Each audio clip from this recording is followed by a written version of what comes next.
So when it was all said and done, when it was all over, were you glad you went? And what were your thoughts and feelings leaving the building and since? Well, when he said the words, effective immediately, you're no longer a member of the church, I felt a lot of happiness, feeling like maybe now we can move on. Maybe we can put this behind us.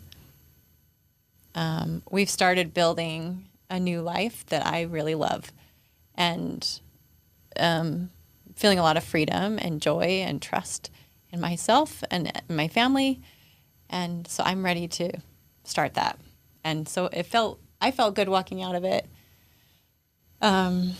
Just hoping we can start. What about the actual disciplinary council itself? Did you have thoughts? Margie resigned the next day. That's how disturbing it was to Margie. Well, we had our resignation papers signed and notarized. We're just They're ready to go. Haven't submitted them yet. But what is your response to the process, to the disciplinary council process? It was ridiculous. I mean, I don't know what you mean, my response. Well, what is your overall assessment of the disciplinary council process? I thought they wanted to isolate him. They were afraid of having me in the room for some reason. It was more of an interrogation. It didn't follow even what the handbook says to do. And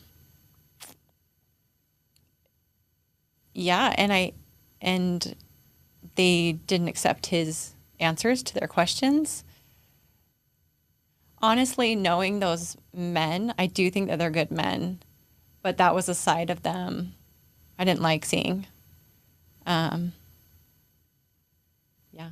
did it feel? It did feel quite personable. It wasn't like cold and harsh. Well, I wasn't in there for that part. I mean, okay, I've heard the recording. Well, we've already got out there. There's a recording. I'm sorry. So I did listen to the recording, and that was, okay. So after I was in there as a witness, I thought, that was quite personable, because I've heard stories about people not making eye contact and being very like stoic and strange. But after listening to the recording, I was blown away. By what? By the questioning, by the not receiving his answer, by repeatedly asking the question over and over again and saying, I have reports. They may be false, but I have reports. That's really threatening feeling. And I was mostly troubled by the fact that our bishop was there, because since he's a high priest, I knew it would be a stake council, and I was glad, because our bishop is our good friend, and I didn't want him there. So, and I could tell the process was painful for him. So I was angry and sad that he was there. He didn't need to be there. I'm not sure why he was there, because I think that according to the handbook, it's not necessary. So that was probably the worst part. Because that damages your friendship, right? Your relationship, or potentially does. Yeah, and I know he sees us differently. Yeah. And I could just feel the... He wasn't able to be fully honest, you're saying, or authentic? No, he views us differently than he did before. Like, there's a wedge.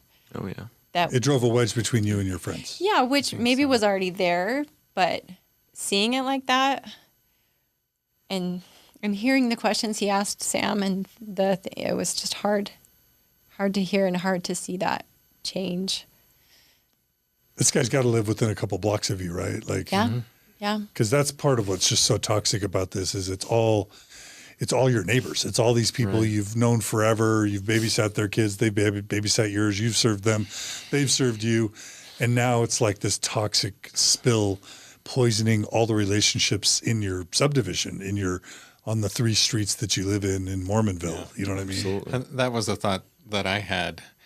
There were all of these expressions of love, as we've noted. And yet, when you read the scriptures and see the prophets of God interacting with apostates or people fighting against the church, they're children of hell and they're destroyed. And I'm glad that we've moved away from that, but it's another inconsistency for me. Right. And I think as much as we would like to in the church, as much as the church would like to say, oh, we love people that we excommunicate, and the handbook says that they're supposed to minister to people even after they've had their membership withdrawn. Members are taught that we've rejected God. We're fighting against God. And I don't see how you can hold fast to that idea while simultaneously respecting me and Being your loving friend. me. Yeah. Right. Those seem like mutually incompatible or exclusive ideas. Yeah, absolutely. And I really liked what you mentioned, Mom, about how, there's seeing the transition of our family personally and even like the culture we exist in change depending on our relationship with the church is fascinating, because when you're in the church, let's say it wasn't entirely true, as Olivia can personally attest, but let's say that our family was completely united in the church. No one had any problems with it. We were like all in. We were the perfect family, basically, for Mormonism, right? And then there's like the chaos and the resentment and the negativity that arises when there's like a transitionary period. But compare that original like perfect unity and us being like bound together by those religious ties, and then afterwards where the philosophies fundamentally shifted, right? It seems patently obvious now. Obviously, it isn't that clear when you're in the past situation, but when you're bound together by like these laws, these authoritarian dictates from on high, right, from church leadership or what you believe is God, right, then it is authoritarian. There's no room for flexibility or change within a family unit or a neighborhood or a culture, right? And that inevitably ends up hurting people, right? Whereas if it is flexible, even if you totally disagree on religion or politics or anything, it allows not only for forgiveness and healing, but also for a unity that actually is dependent on something you've created together, rather than something that someone else handed down to you. And I think that's incredibly powerful. Yeah. Yeah, I hate to say it, but if any of you ever watched The Mormons, which was a PBS documentary years and years and years ago by Helen Whitney about the Mormons, they interview Margaret Toscano, who was one of the associates of the September 6th, and she was excommunicated for her feminist writings. She described her disciplinary council as being raped by Care Bears. Oh my goodness. That's an amazing description. I didn't know how to. Yeah, well, and it speaks to what Sam's been saying of feeling like patronized while it's happening. Like That's amazing. That's not just that specific instance. I mean, that's like every Temple Recommend interview that I've ever done. It's that feeling, Well, I gotta say a few more things on there. So the notice also, the notice to, hey, we're going to come kick you out of our church. The notice says that the last sentence help you? Is that what you? Well, first it says that the membership council will be held on my behalf. And I suppose linguistically that could just mean we're considering you. But on my behalf can also mean for you, like for your benefit. And it was not for me in any way. And then also, we love and respect you, and we hope that we can work together in peace and love and help you in this matter. I don't need your help. This has nothing to do with me. No, nothing to do with me. It was about you. It was about the church. And so I think that's a misrepresentation of what's going on, but it's wrapped in this loving, flowery package. Mm-hmm. And these are good men, but this is about the church. This is not about loving me. Right. Yeah. And then the other quote we just always have to mention is the one that Thomas McConkie first told me, which is that a cult is any organization that won't let you leave with your dignity intact. Mm-hmm. Yeah. It's Interesting. Well spoken. Yeah. So after the... Real quick, Yes. do you want to talk about your decision to record I would like to address that. You know, what your thoughts are around that. Yeah. So people learning that I recorded will probably first wonder, well, you're not allowed to do that. In the handbook, it says nobody's allowed to make a recording. And did they ask you whether you were? And what did you say? They did ask, and I denied that I was recording, even though I was recording. And there are reasons for that. So does that make me a liar? I did lie in that instance. That's also consistent with my value, where before I said I love the truth. I do love the truth, but it's not the number one priority in my value system in all cases. I would lie to hide a Jew in the Holocaust from murderous Nazis because I value life over the right of a murderous Nazi to the truth.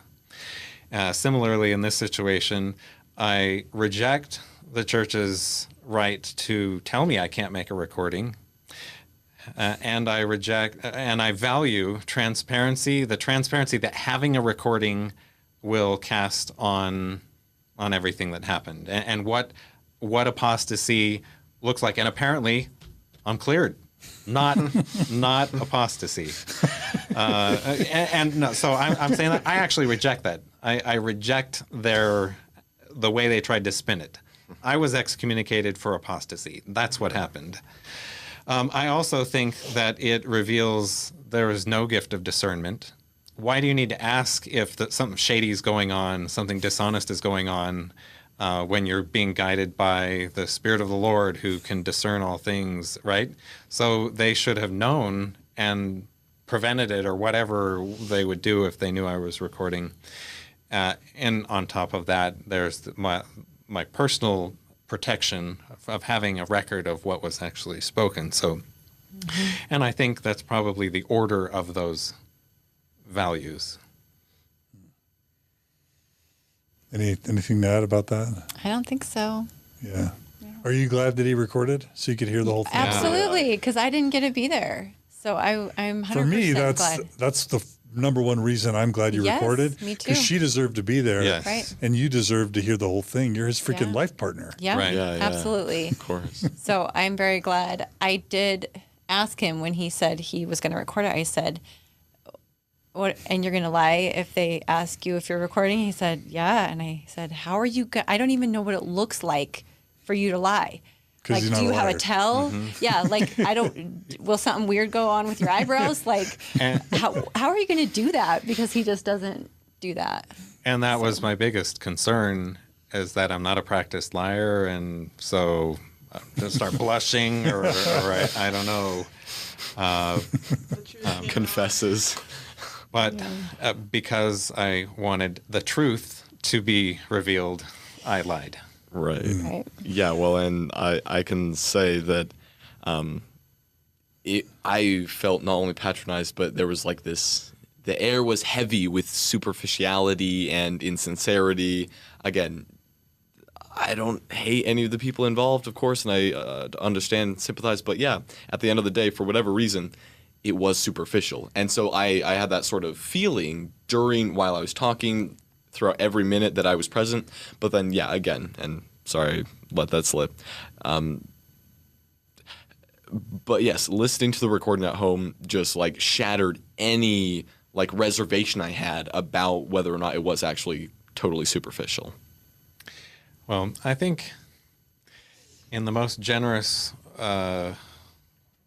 way I can, I think that there can be these membership councils where in their worldview, they're motivated by love when they are, for example, reinstating somebody.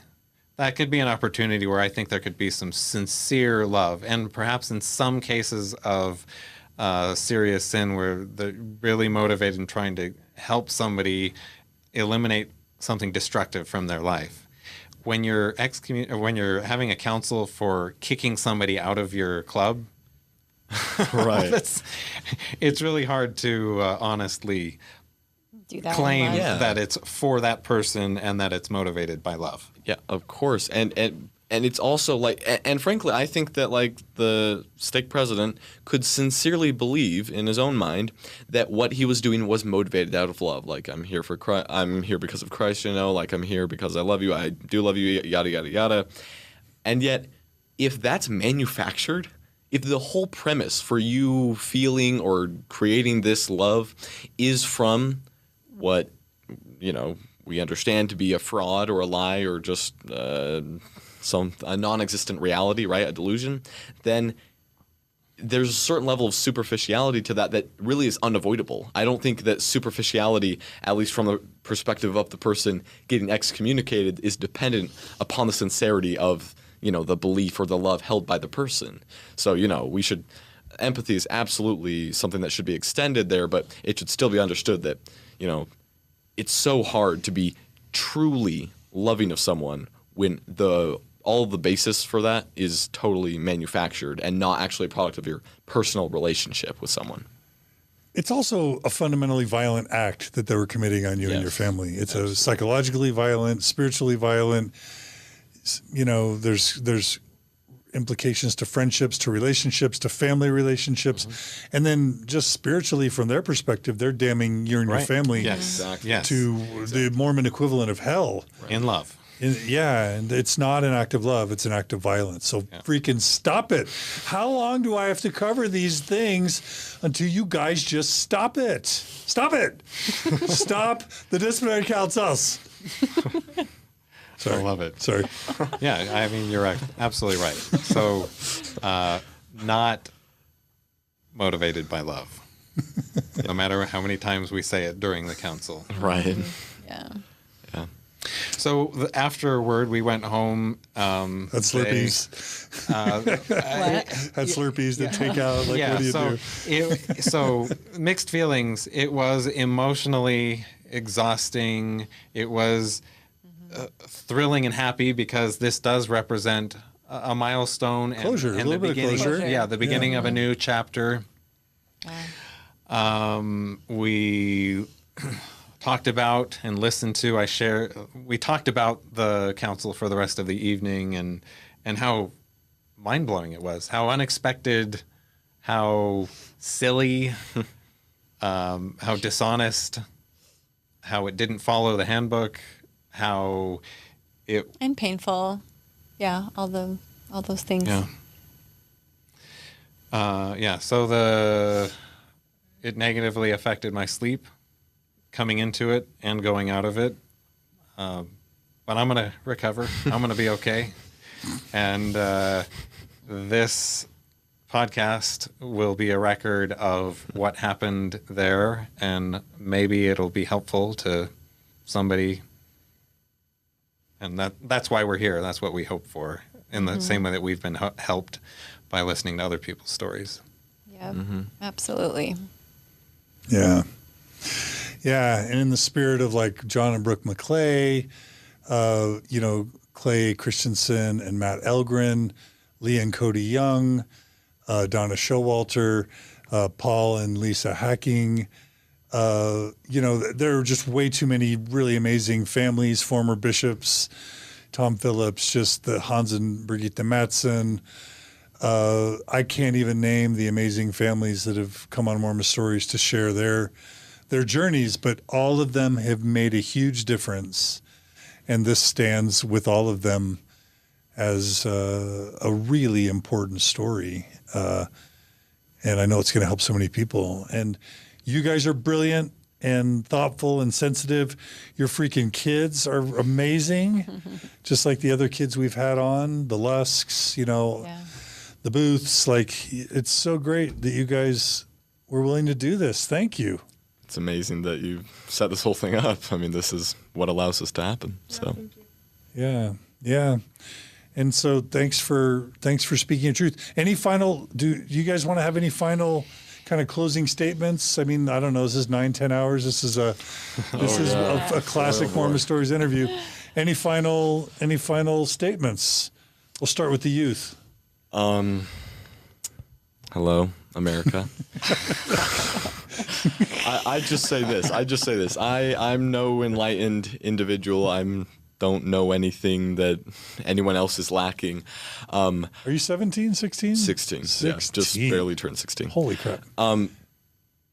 At the end of the day, there's a lot of bait and switch that happens in conversations surrounding religion. And I guess if I could beg and plead for one thing to happen, if I have any ability to influence that, is whether you're religious, Mormon or otherwise, or whether you're in a conversation with religious people, Mormon or otherwise, just don't let that happen if possible. Just find one thing and establish that point, because it might take 45 minutes or an hour to get one person who's usually reasonable to agree that the Mormon Church doesn't have a monopoly on personal revelation, but you never know. That might make a difference down the road. So that's what I'd say.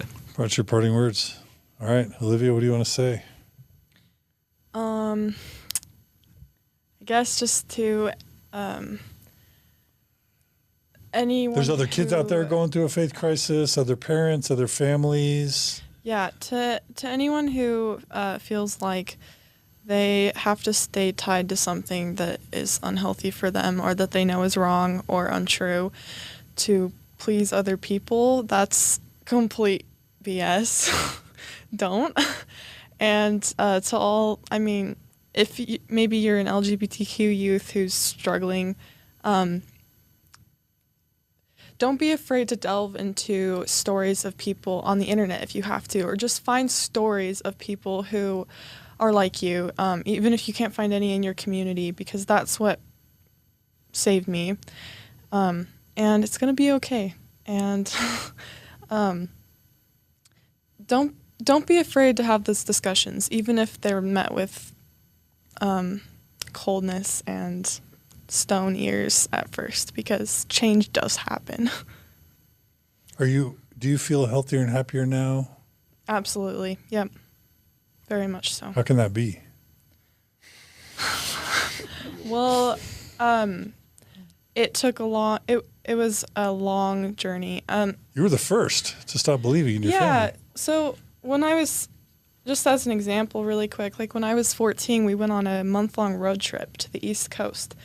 And that was a big turning point for me, just to begin the journey of letting go of things, because it was almost like that physical journey allowed me to have a spiritual change of heart. And I remember writing in my journal on the very last page, like right when we got back from the road trip, I just wrote, I don't know anything. And that was my like release of like, I don't believe this is true. And that's when I really realized within myself that that was true. But it took letting go of caring what other people thought about me and expectations from other people. So that's the most important thing, because it can be so damaging to your mental health. The most important thing that matters is you and your values. And how has this been good for your mental health? Letting go of everything. And the church and everything. Yeah, well, I was very depressed. I had depression, and I also had periods where I would have panic attacks and was very anxious. So I just wasn't happy, and I wasn't living for myself. I was living for other people and systems around me. And so now, I mean, my life's not perfect. It's like, it's hard to talk about this with you guys still, because it brings back like old memories and feelings. But yeah, I'm happy now. And I feel like I have the freedom to just be me. Mic drop. Mic drop on that one. Oh, it's beautiful. And how about you guys? Any final words for couples, Yeah. families, kids, church leaders, whoever you want to talk to, your own family, the stake president and bishop? I would like to say that I know that there are consequences for leaving the church. It's not an easy thing to do, even when you know that it's the right thing to do or that it's what you want to do. And I know it doesn't always end as well for other people as it has for us, but I guess I would just say that we're an example of what is possible, what can happen. So if you find yourself in that situation, don't let fear control you. Don't let that be what decides what you do. There's great happiness on the other side, and I have never been so united and loving with my family. And I've repeated several times to my children since leaving the church, I've told them, up to this point in your lives, I have presented to you what I have provided with you expectations for your life. I have given you, I've charted out for you the path that you were supposed to take. And I've repeatedly told them, you live for you, not for me, not for my values. You live for you. And they're doing that. And I've never been so unjudgmental and before in my life, because I don't need to be anymore. So much of that I felt before, where I felt like I needed to control, or I agonized over, oh, you're not quite doing it right there. I don't need to feel that way anymore. Each of my kids is their own distinct person, and they're making their own choices, and I just delight in watching them grow and seeing the ride. What if they screw up? What if they hurt themselves or others? They will. And they'll learn. Yeah. It's what we all do as humans. Yeah. So I couldn't be happier than I am now that I have escaped. I've escaped. I feel that way.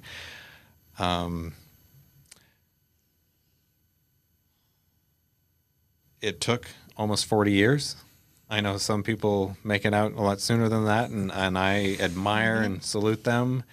And I don't, this is not a flippant comment.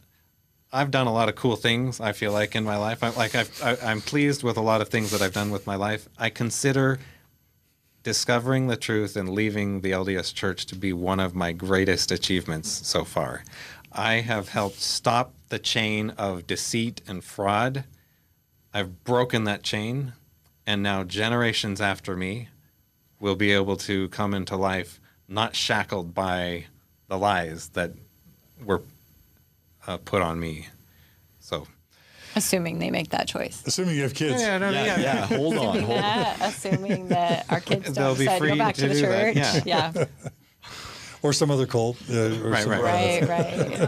It happens. Yeah. No, I have a close friend who left the church, had all their kids resign, and just last week they had to attend their child's rebaptism into the church. It happens. And again, I said the word cult. I didn't kind of mean it. Like, the church is cult-like in many ways. That's just a fact. But it also does good things, and this is just really hard. But I don't mean to disparage the church, other than to say it needs to stop being cult-like, and it is cult-like, and that's just true. Yeah. And so to escape a cult-like organization is a significant achievement. And then it's hard when you see people still in it or rebaptize into it. Mm-hmm. But then again, maybe that's what they need. Like, we're all on a journey. So Right. And I would hope that at this point I've learned enough from my experience in the last year that I would keep channels open with that child, right? If they did say, hey, I want to go back and join the church. Yeah. All right. Whatever helps them. You. Yeah. So I feel that way. Yeah. Makes them happy. Sure. If it makes them healthy. Yeah. Yeah. For sure. Any final words? I guess I would just say a faith transition is hard.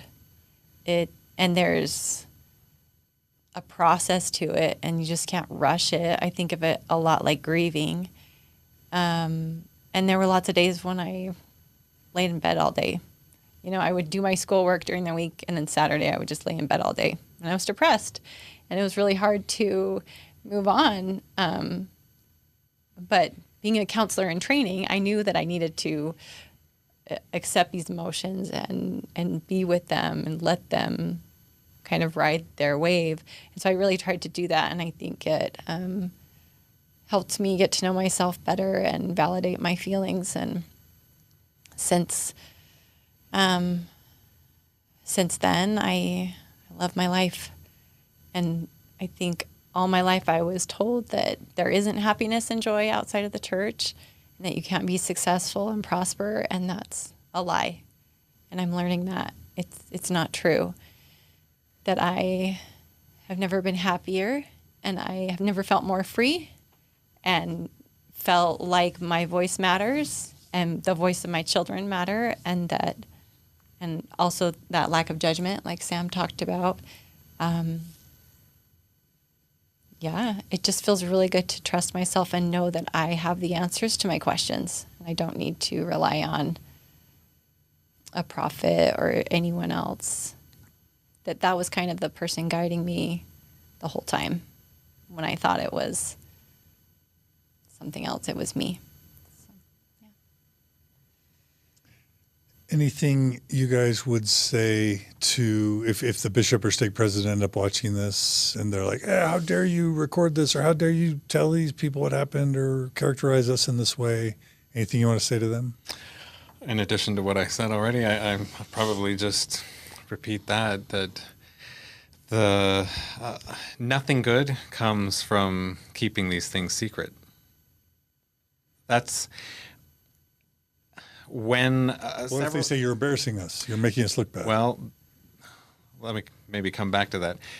Several times during the council, they expressed the idea, it's not that you're saying the God of Mormonism is a racist, that Joseph Smith is a fraud. It's not that you believe those things, it's that you're doing it on Facebook.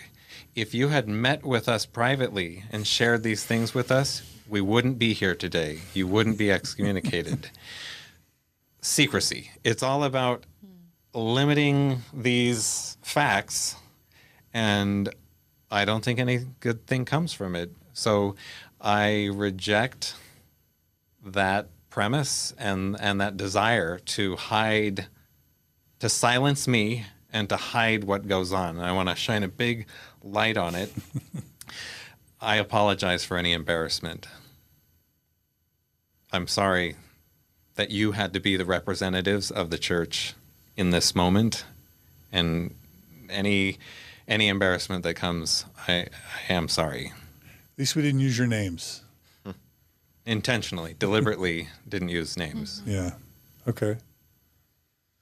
If anyone from church headquarters is paying attention or listening, anything you want to say that you haven't already said?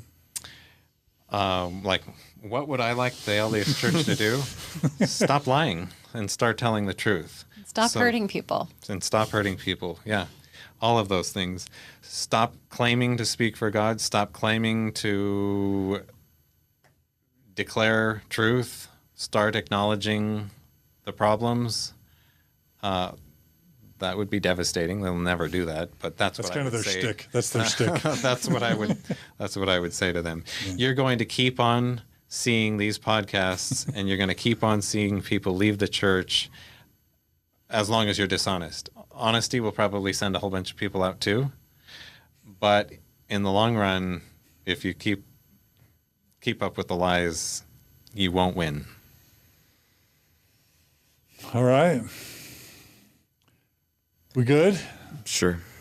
We done? Yeah. All right. Well, it has been an incredible honor to interview the Pinsons. So this has been Sam and Sara, Sam Jr. and Olivia. I want to do a quick shout out to my friends Jerry and Julie Johnson and Doug and Lori Checketts. They also did an amazing, all-day interview. These two couples, two of them are sisters, and they were also an example of just these epic family stories that have really meant a lot to a lot of people. And there's a lot that I'm forgetting, but I'm just so grateful you guys are willing to do this. This has been so powerful, so meaningful. You're going to help so many people. So thank you for all our listeners. Bless you guys. Are you going to stay in Idaho Falls? Are you going to be able to weather the storm, or are you guys going to have to move? You what? I'm graduated. Wait, say that in the microphone. Oh, I'm graduated. Okay, so you're taking off. Where are you going to go? Well, you don't have to tell people. Well, I'm applying to AmeriCorps, and if I get in, I'm taking a gap year, and then University of Washington after that. So my oldest child just is completing their year with AmeriCorps. Really? Yeah. Do you like it? Well, I mean, you get paid like $5 an hour. And I was like, you want to get paid $5 an hour? And this child, graduated valedictorian of their college, in college, right? But what they did is they worked with a nonprofit here in Salt Lake City, supporting refugees who came from foreign countries, helping them settle in Very Salt cool. Lake, helping them get jobs, helping them get driver's licenses, helping them get a footing, helping them pass the GED. What a freaking amazing year of service. And they're going to get a little credit towards college. They're going to grad school. And so, I'm really proud of them for what they've done. Cool. So you want to do that? Yeah, that's my hope. Hopefully I'll get in. AmeriCorps. You won't get rich, though. No, I won't. I will be taking out loans, that's for sure. Yeah. Okay, cool. Just to briefly respond to your question about You have to go back to high school someday when high school reopens. Oh, yes, absolutely. At the end of the disciplinary council, there were several people who said several times that anytime we wanted to re-enter the church, we would be more than welcome. And I guess partly to answer that question, I don't think we're planning on moving. I'm not the parent, but as long as the Pinson family doesn't move, I think that I can speak for all of us when we offer the same invitation back to the stake presidency and everyone and anyone who might ever choose to re-enter, or not re-enter, but exit the Mormon church. So. Okay. And Margie and I didn't want to feel like we were being run out of Cache Valley, so we stayed a couple extra years. All our neighbors were so uncomfortable. They're like, "Are you moving yet? Are you moving?" They really wanted us to move because for a couple of years we'd drive by, they'd drive by, they'd have to go in their house when they saw us coming down the street. It became this spiritual ghost town, psychological ghost town with all these people that for 12 years were our close friends. Yeah. So it was painful for them for us to stay in Cache Valley. It was painful for us. And after a couple of years of us kind of thumbing our nose at them and staying and having to stare them in the eyes in the grocery store or whatever, and our kids losing all their friends and having to be pariahs at school and all the rumors, we ended up just saying, friggin', we're going to move. So we moved to Salt Lake City, and it's been freaking amazing. Yeah. So I just wonder, do you predict you guys will stay in Idaho Falls, or? We don't have any plans to move, but I am self-employed, so we have that freedom, and I don't know. I recognize what you're talking about. I think there's some of that, and we might. I don't know. We don't have any plans. We'll see. I love it. That's a good answer. We'll see. All right, everyone. If you made it through this entire podcast, I extend to you an offer for an ice cream cone with me or a steak dinner here in Holiday. Let me know. This has been so amazing. Thank you for joining with us. Thanks for everyone who supports Mormon Stories and the Open Stories Foundation. Thanks to all the donors that make this possible. We've lost a ton of donations through COVID-19 and the recent past few months. It's put it to where I'm starting to look at considering other things to do, because in a couple of years, there may not be the funds to support this. So if you value this programming and you want to see it continue into the future, consider becoming donors to the Open Stories Foundation. We're a 501c3. We're transparent, and we are dedicated to doing this for as long as there's support. If the support dries up, we'll stop doing it and someone else can take over, or we'll just keep the library up for as long as we can and people can benefit from it. But thanks for all the support. If you want to support us, go to mormonstories.org, click on the donate button, become a monthly donor, subscriber. It's tax deductible in the U.S., and we'll help as many people as we can. Thanks to everyone who supports. Thanks to our board of directors of our nonprofit, our accountants, just everyone who makes this possible. Thanks to Margie and the kids that enable me to do what I do. Thanks to all you listeners that are encouraging. Thanks to this amazing family. Tune in again soon for more episodes of Mormon Stories Podcast. Email us at mormonstories@gmail.com if you have questions or comments or ideas. We'd love to hear them. And of course, feel free to comment on the blog.